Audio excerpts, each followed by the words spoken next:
We do try and graduate our students in 4 years. And we do have a 100% graduation rate here in Ingleside ISD right now, which we are very proud of. That takes a lot of hard work from not only our students, but our parents and our teachers and our administrators and counselors. And, our biggest thing is just providing those opportunities, because when we want our kids to leave Ingleside ISD, we want them to go out into the world prepared to be successful. Hello, everyone, and welcome to the Brighter Together podcast. My name is Janet Courtney, and my very special guest today is Scott Kilgore. Scott is the superintendent of Ingleside ISD, and I have to tell you, I am so excited because he is in my backyard. Ingleside is a community that's just right outside of Corpus Christi, and I had a crazy day today, and I logged in to do the show. And I'm like, oh my gosh, Scott, we're neighbors. So Scott, I am so excited to have you here today. Thank you, Janet. It is an honor to join you today and to talk about our great district here in Ingleside. Yeah, and it is a great district. I do know that. I've heard nothing but good things about your district, by the way. So tell us what's going on there. Well, here in Ingleside, we are a relatively small community along the Gulf Coast, just north of Corpus Christi. We have roughly 2,000 students in our district. And one of the things that sets us apart from other districts is we are a very heavy industry district. We have a lot of local industry dealing with oil and gas. You have different energy production companies that are literally sitting in our backyard. So as a district, we have over the years really taken pride in preparing our students to join that local workforce. We have in our community, we have a lot of students who are fourth or fifth or sixth generation Ingleside students. We have strong family atmosphere here in our district. In fact, our motto for our district is "Come be part of the family." And we really enjoy this little small town feel, but we're doing big city things in terms of preparing our students to go out and be successful in the world. Awesome. I'll tell you, that's one of the things that we've been, I was telling you before the show, we've been in Corpus, my husband and I moved down here. I tell people we're failed snowbirds. We came down to be snowbirds and we never left. And I think that's the first time I've said that on the show, but it's such a nice size. This community, it's, you get some of the big city, but, and you can have some of those, but you don't have to be like, big city, right? No, it is great because we are, we're blessed with a very supportive community. In fact, one of the things that is very unique about our school district is all 7 of my school board members, which are fantastic, are actually alumni of Ingleside ISD. Wow. Yeah. And I have school board members who are in their 70s all the way down into their 40s and 50s. And, the fact that they have kids or grandkids in the district, and all of them actually graduated from our school district, just really brings that sense of belonging, that sense of family. We have a lot of our employees here in our district are alumni of Ingleside ISD as well. And what's special for me is I have several employees throughout the district who I actually, when I was a teacher here and a coach here in the early 2000s, they were my students, and now they're working for me, and they have kids of their own in our district. So it's really that sense of belonging and that sense of family that we really like to elaborate on here about in Ingleside ISD. Awesome. So, and you're doing some stuff with career and technical education. Tell us a little bit about that.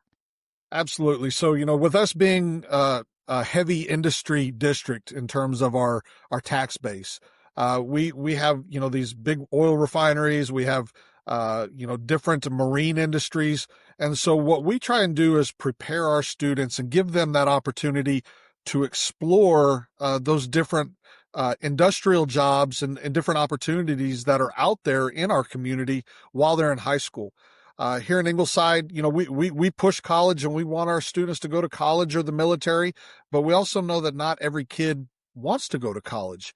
And, we want to provide every student an opportunity for success. And so we have really expanded our CTE programs and given our students choices over the last several years. We are the only district in our region that offers millwright right now. We started that last year, and that's kind of industrial fabrication and equipment repair. And that is actually a partnership with our local community college where it's a dual credit class, and our kids are getting certified where when they graduate from high school, they can go out into the local workforce and make a really good living being a millwright. We also offer industrial instrumentation. We offer process technology. Our welding department is one of the best in all of South Texas.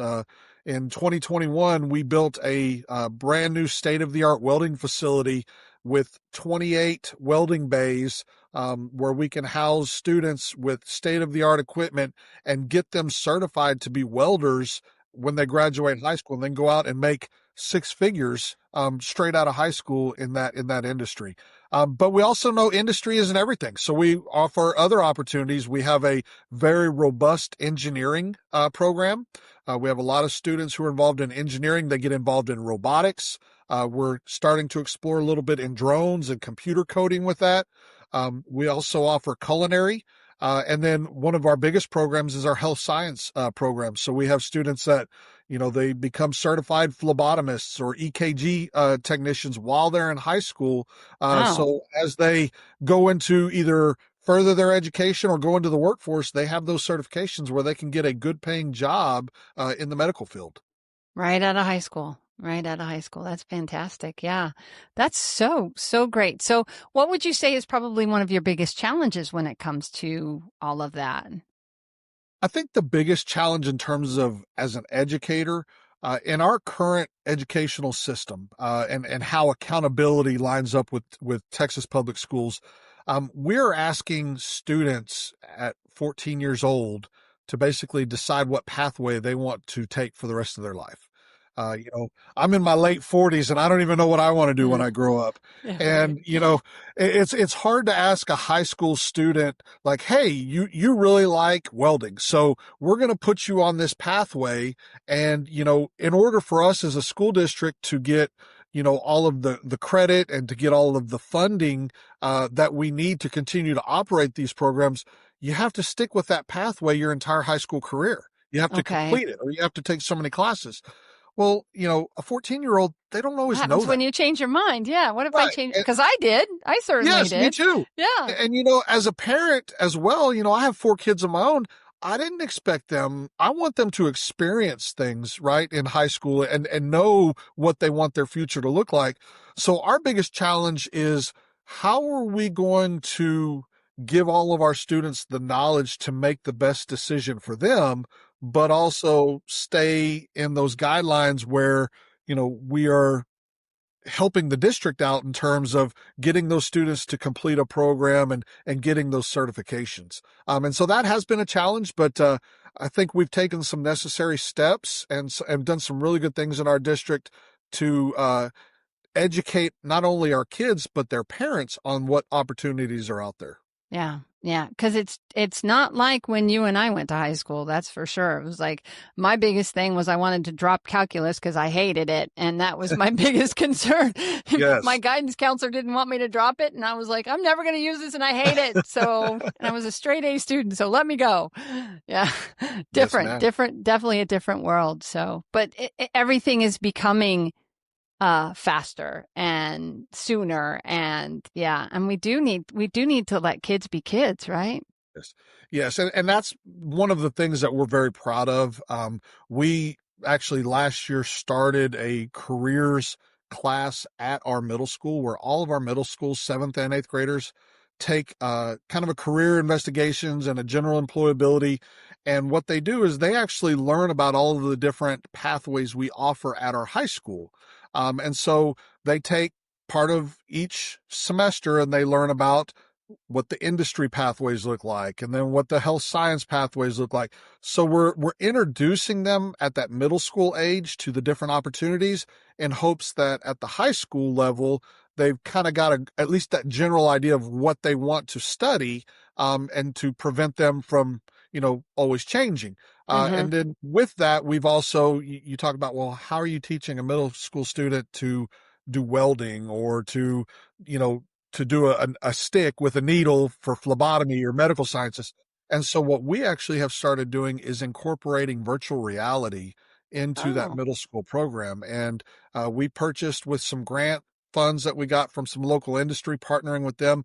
We were able to purchase virtual reality sets where our students can do everything from go on a field trip to the ancient pyramids to dissect a cadaver and wow. manipulate the different parts of the human body or build an airplane all in a virtual reality setting, which generates that interest because Yeah.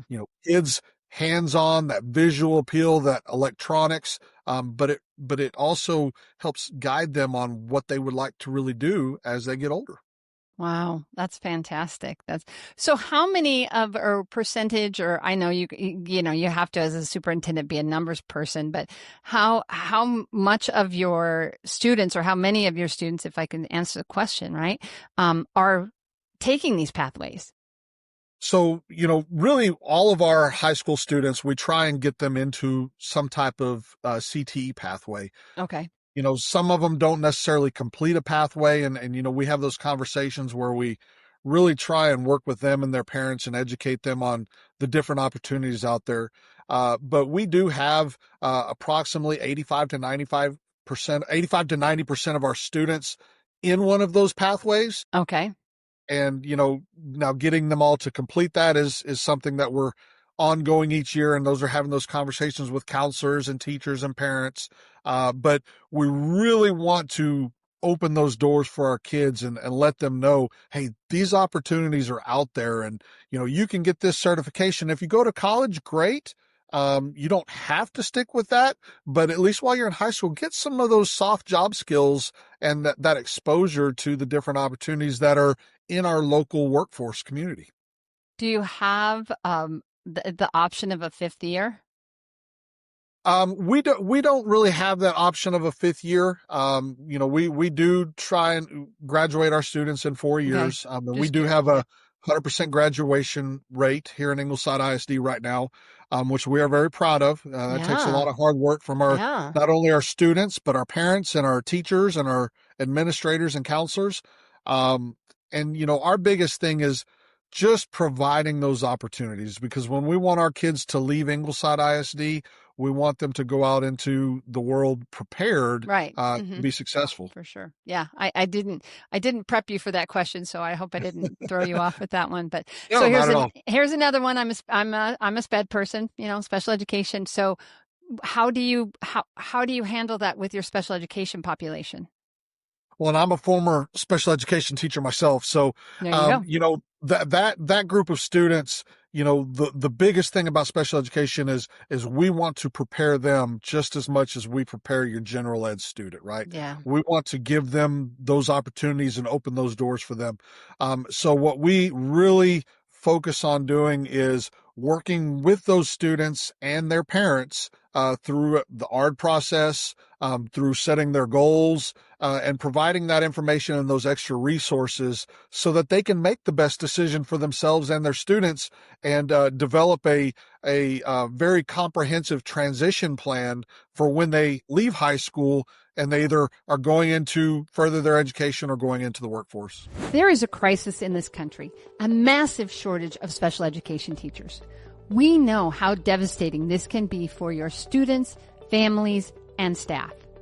Lighthouse Therapy places experienced special education teachers in virtual, hybrid, and on-site roles, and we handle everything from hiring to onboarding to mentorship. These aren't just placements, they're professionals who understand compliance, collaboration, and care. Let us help you fill in the gaps with special education teachers who really understand. We are here to help.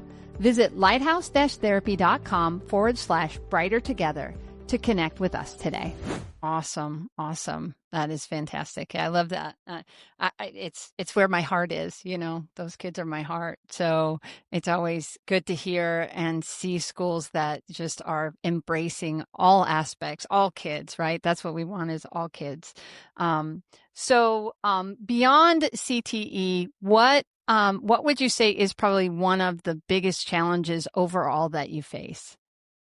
I think besides CTE, the biggest challenge that we face and I'm just using general and education right now, Mm-hmm. is attendance.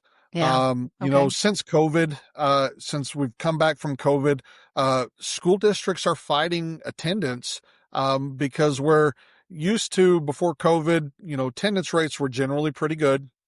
95% or better was the norm, for your attendance rates.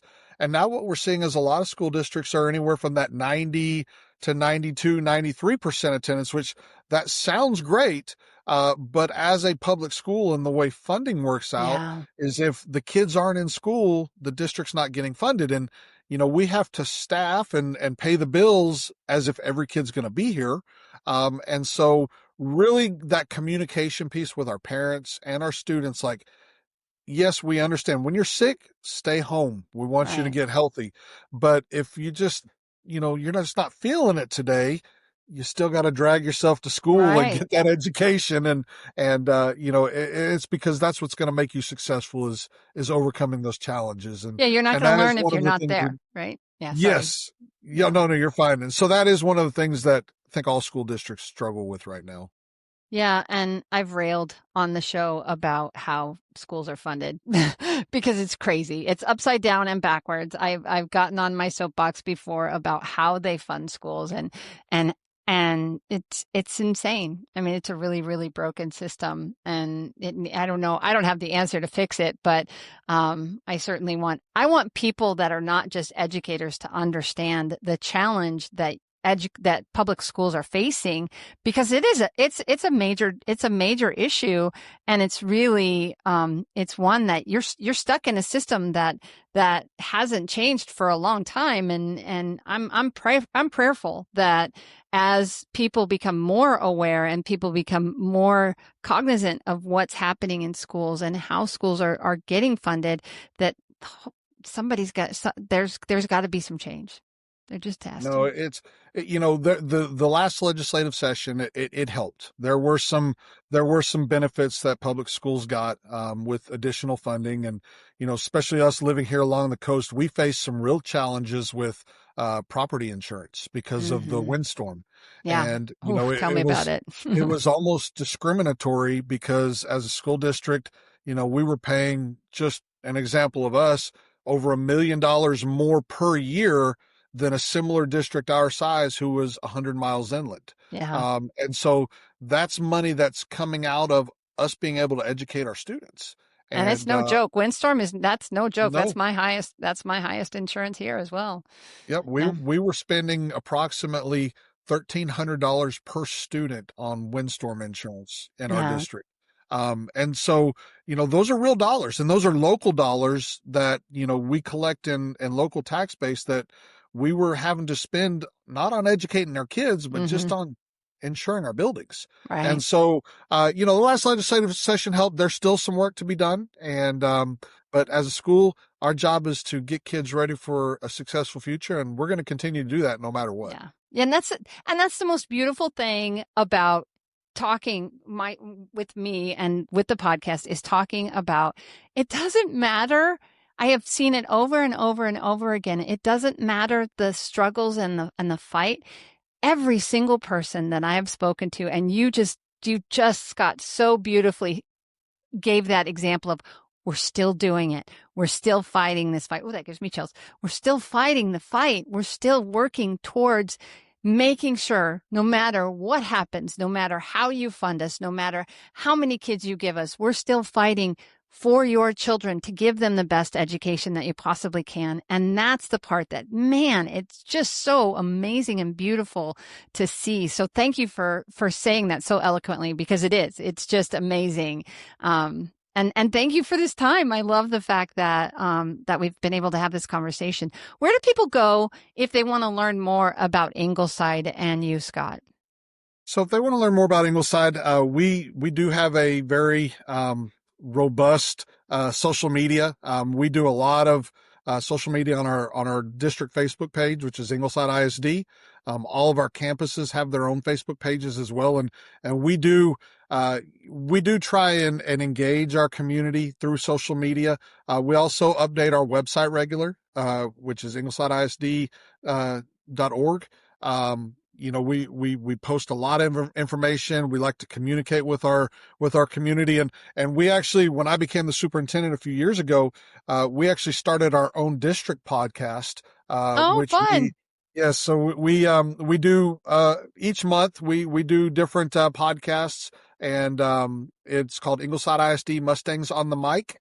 And I host it along with our communications director, and we do different things about our community, our schools. We have staff members on there. We have students on there. Sometimes we bring in city officials or legislators, and really just talk about how our school is doing and telling our story. Yeah. And we're on Spotify and on YouTube, Yeah. Awesome. and so we really try and engage the community and let them know about us and all the great things that we're doing here in our district. Awesome. And Ingleside, for those of you that may not be in Texas, is with an Ingleside, because some people might want to put an E in it and it's an I. So I always want people to, because, they might be watching it, they might be hearing it. So we want to make sure that you have that information. So one last question, and if you've listened to any of them, sometimes I ask it, sometimes I don't, but if you could miraculously change one thing, and it can't be money, because we all know everybody needs more money. But if you could miraculously change one thing in your job as a superintendent and never have to deal with it again, what would that one thing be? It's kind of a tough question. I would think that if there was one thing that I could change, would be just the local control that school districts used to have that they no longer have. I feel that, this is my 26th year in education now. Mm-hmm. And from when I started 26 years ago, and my story is not the same as many superintendents. I was a classroom teacher and a coach for over 20 years before Wow. I moved into administration. So I was in the classroom, and I was, on the fields with students, and um, Football? Were you a football coach? I was a football coach. I Yeah. was an athletic director for a while. Oh, nice. And then, then I moved into administration. But I think, and especially in my role now as superintendent, there's a lot of things that are, and I don't want to say they're all burdens, but there's a lot of things that are put on school districts that don't necessarily match the makeup of their community. Mm-hmm. That local control of where you have an elected school board who are members of the community, and they're supposed to give that guidance with the superintendent and the administration on the values of the community and what they want in their children's education. I feel that some of that has been clawed away from school districts by, you know, not only the state but the federal government. Yeah. I feel that school districts are kind of losing their identity as a community because we're kind of all being fed in the same direction by our government. Yeah. That's not all bad. I mean, there's really some great things out there that the government has done with school districts, but there are some decisions that have been taken out of that local control that if I could change that, it would empower the local community more in the Right. school than the government. Because that's where it started. That's what, your one room schoolhouse was the community. Yeah, I hear that. I hear you. And as a bureaucracy tends to want to put all pegs into the same hole. And that's not, what you guys do versus what somebody else does versus, what Houston does or Dallas does or Vega does or whatever. It's just, you can't, it doesn't, and yet you're expected to. And And as a that's former really, SPED teacher or a yeah. SPED, special education, you can't, not every kid is the same. Not No, every kid learns the same.